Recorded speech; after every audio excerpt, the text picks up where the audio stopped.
Are you ready for the annual Social Connections Summit? It's happening August 5th and 6th. This year's summit theme is all about building trust and connecting authentically. That's in both your personal and professional life. Experts, coaches, and social wellness practitioners from all over are going to gather to this one spectacular event to help bring the joy of connection, community, and camaraderie to you. If in your personal life you feel unsupported with your current social circles, or if you don't have a group of peers that are close to you in age and share your interests and lifestyles, if you feel shyness or anxiety when meeting new people, this event is for you. It's going to help you improve your personal life. And in your professional life, if you feel more like an outsider than a team member in the workplace, if you feel like you don't have peers at work that know what's important to you, or if you feel like you always have to go along to get along, you need to be at this event. I promise you, you will leave empowered with skills and knowledge to create the social, emotional support that you need in both your personal and professional life. You don't have to just be friendly at work. You can actually be friends. Come find out how. Don't wait. Get your tickets now. VIP ticket holders will receive private, personalized one-to-one coaching session from up to 3 different coaches of their choosing. That's right. VIP ticket holders will receive private, personalized coaching. If you've been afraid to invest in a coach, this is your opportunity to test drive. If you want an experiential learning environment like none other, where you're going to gain insight from world-class professionals, be empowered by personality tests like the Enneagram and DISC assessments, and have an opportunity to network and share your experiences with others who feel exactly as you do, get yourself to the annual Social Connections Summit happening August 5th and 6th. Go to patternsof.possibility.com to get your tickets, or check the link in the show notes. I'll see you there. Hey, what's going on? My name is Coach Lee Hopkins. My pronouns are he, him, his, and you're listening to the Patterns of Possibility podcast. This is a podcast dedicated to helping you replace harmful patterns with new possibilities. In each episode, we'll explore topics that inspire you to be yourself, live your truth, and make lasting connections. In this episode, we're going to talk about being the chosen one.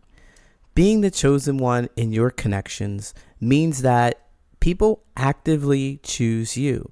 It means they are attracted to something about you and they're interested. They spend their time and energy and effort trying to get to know you, trying to be in your presence, trying to be in your space. We love to be surrounded by people who want to be with us, don't we? So let's take a look. How do you become that chosen one? What are some things that you can do? What are some things that stop you from becoming the chosen one? Let's explore that today. Are you ready? Let's go.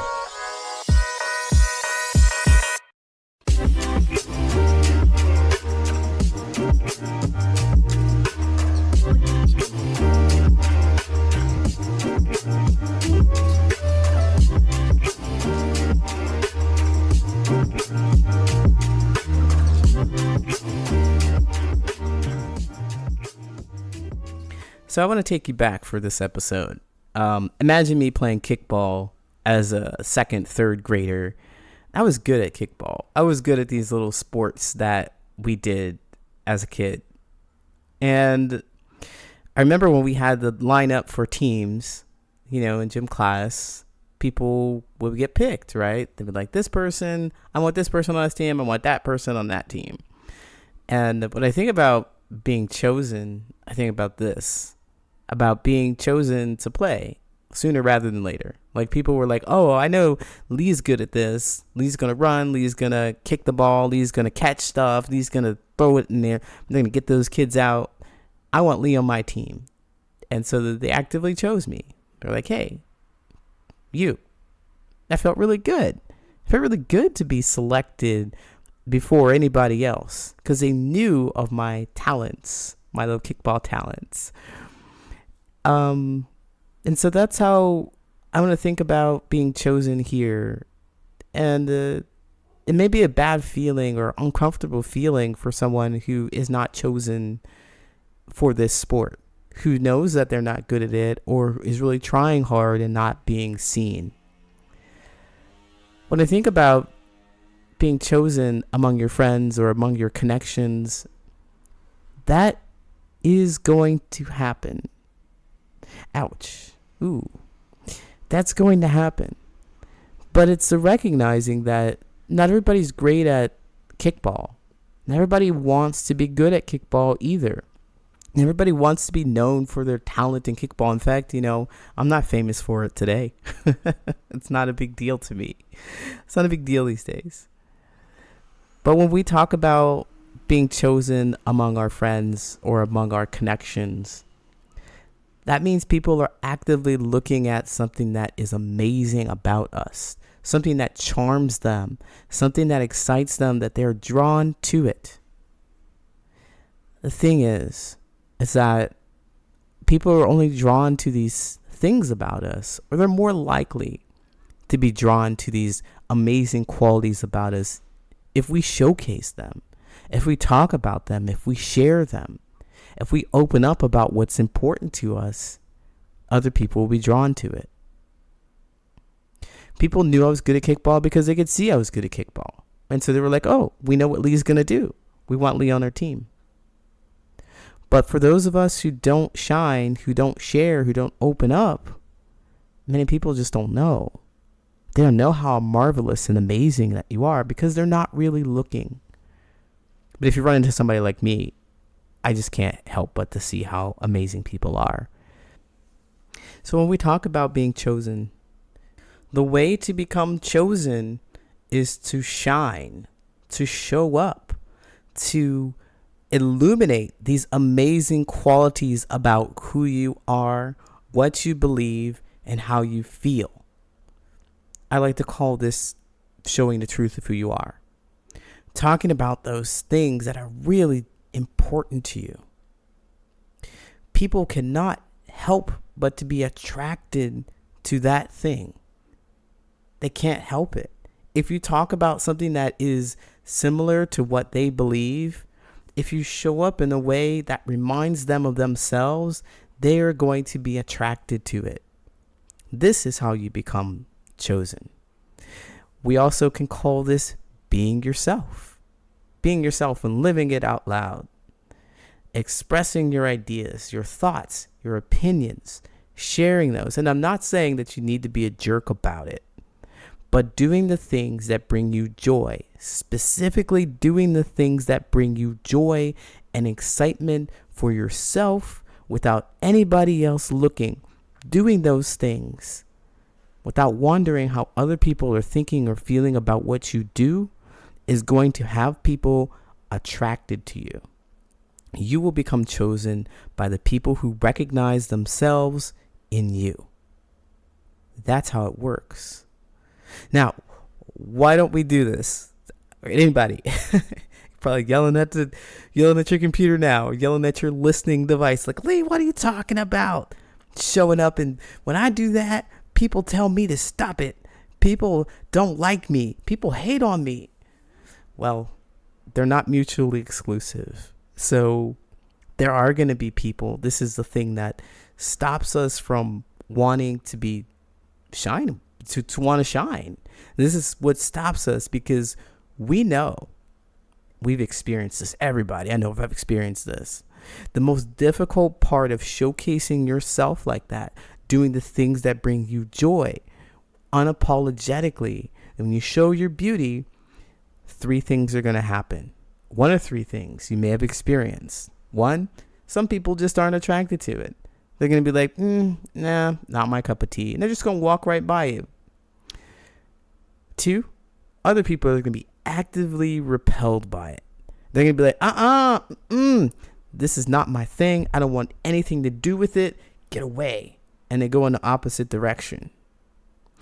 And then there are going to be some people who pause, look at you, and they're actively distressed by the fact that you are. And they're going to want to stop you from shining. It's scary as hell to encounter those 3 things. The first one, when people walk past you, you feel rejected. The second one, when people are repelled by you and go the opposite way, you also feel rejected. Even more so because they have done something specifically because you were in the space and they left. And then, wow, you've got the unwanted attention on the third one of people who actively want to stop you from being you. So, of course, you want to close up. Shut it down. No more light, no more shining, because all I do is attract those three people. All I do is attract those people who just can't stand me or wish me harm. I'm just going to stay here. I'm going to hide in my closet and I'm going to turn my little light on by myself and nobody's going to see it. Never going to share. And while you're there in that space, and this is so familiar to me, when you're there in that space, you're just like, everybody hates me. Nobody understands me. Nobody cares to understand me because all I've been experiencing is this, that, and the third. All I've been experiencing, there's nobody out there who really cares about me. That's not true. There is. There are people who are actively going to choose you.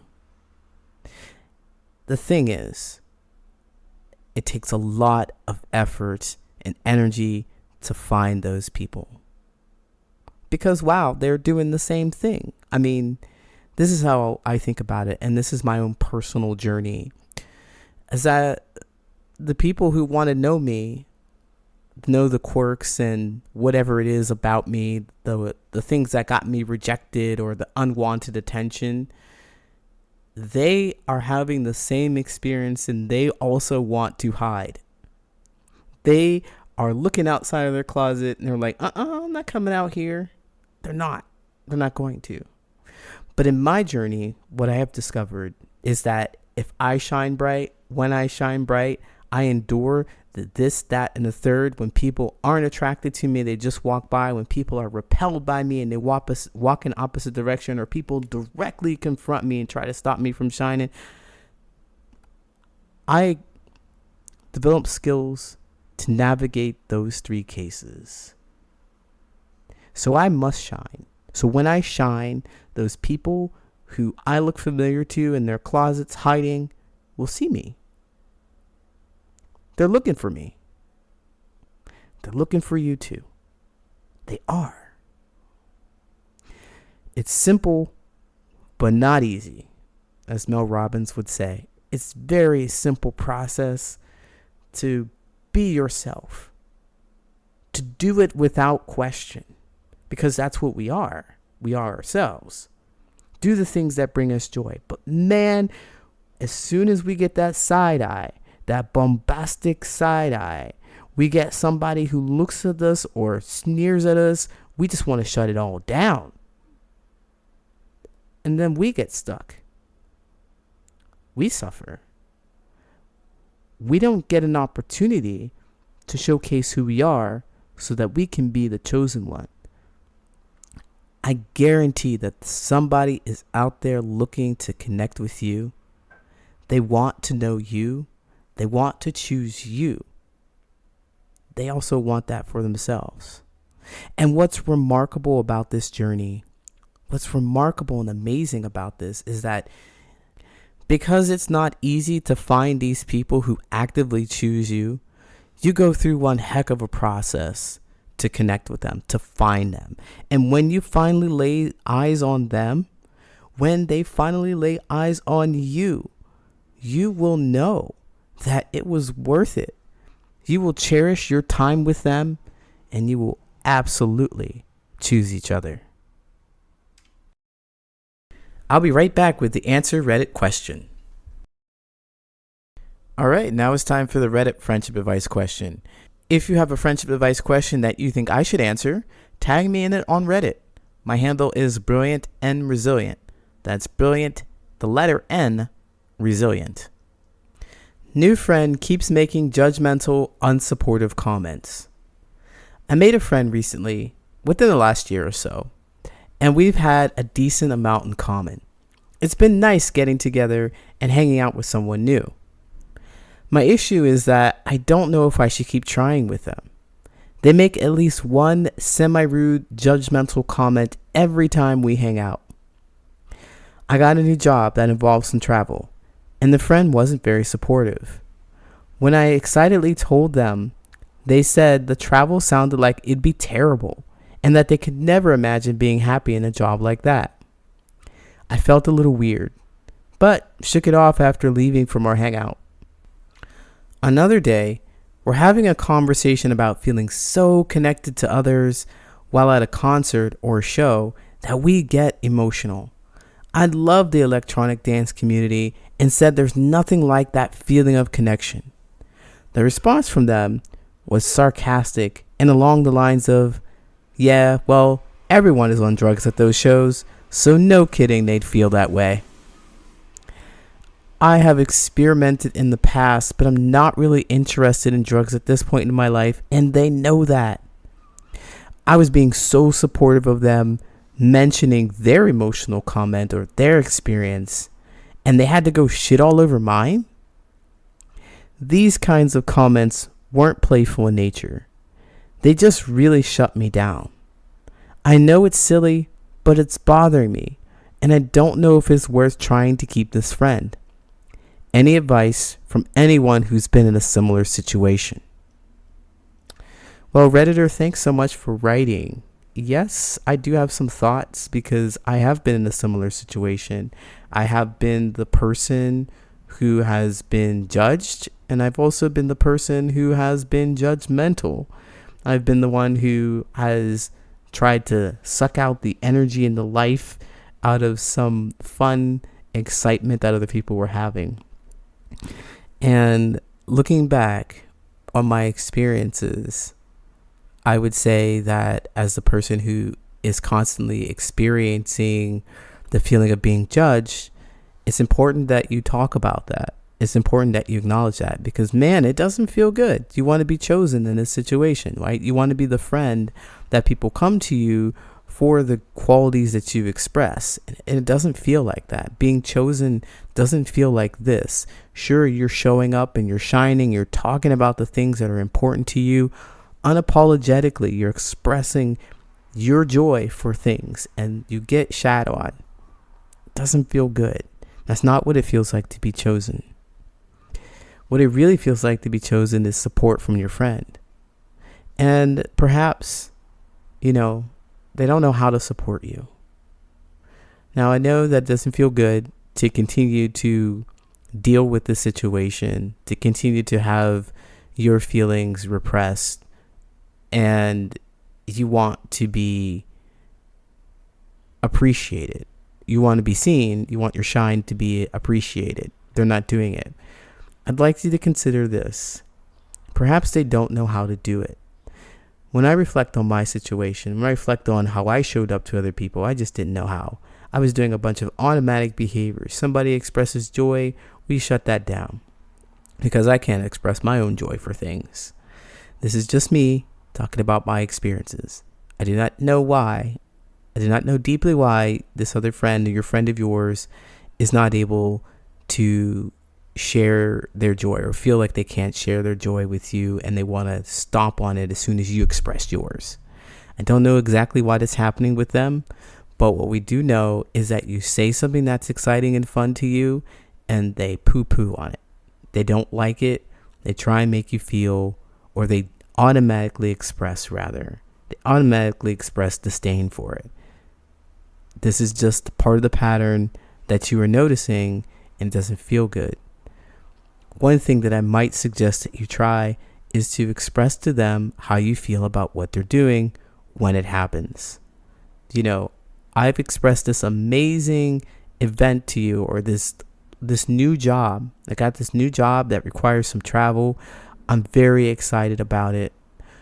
It doesn't feel good when you say some negative things about it. When you look for something that could be bad about the situation and express that to me in my moment of joy. That doesn't feel good. And I'd ask that you not do that. When I express something that brings me joy, I would appreciate it. It would feel really great to me if you would also express joy or excitement for that thing. Because that's what you want.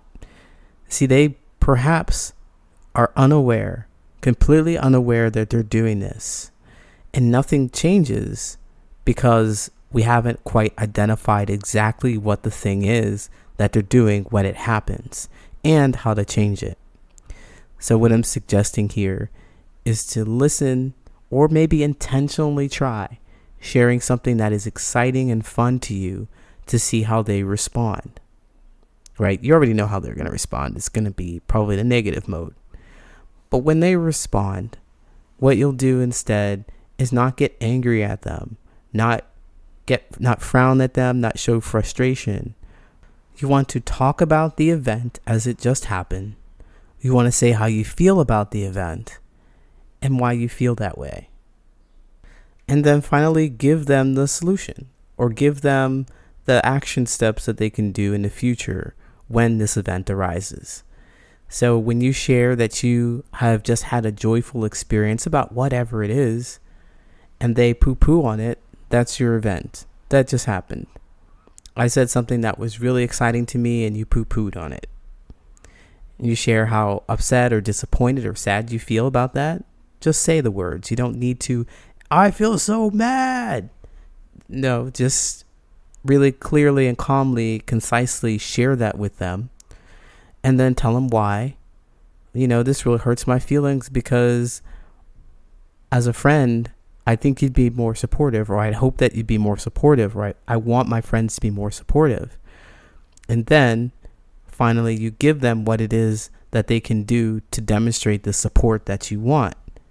Well, when I express that I'm having a joyful moment, I'd hope that you share that joy with me.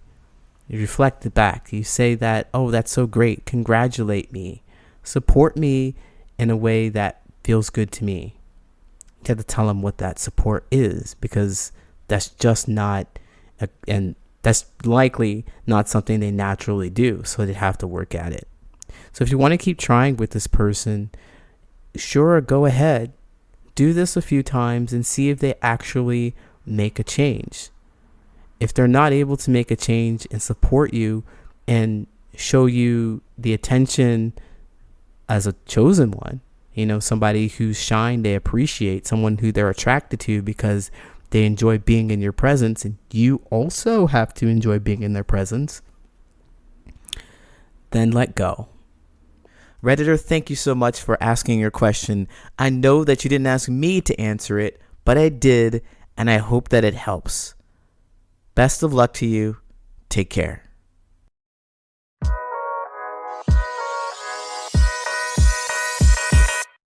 My name is Coach Lee Hopkins, and you have been listening to the Patterns of Possibility podcast. You can find me at patternsofpossibility.com and on all social media at Patterns of Possibility. And as always, I want to encourage you to be yourself, live your truth, and there you'll make lasting friendships.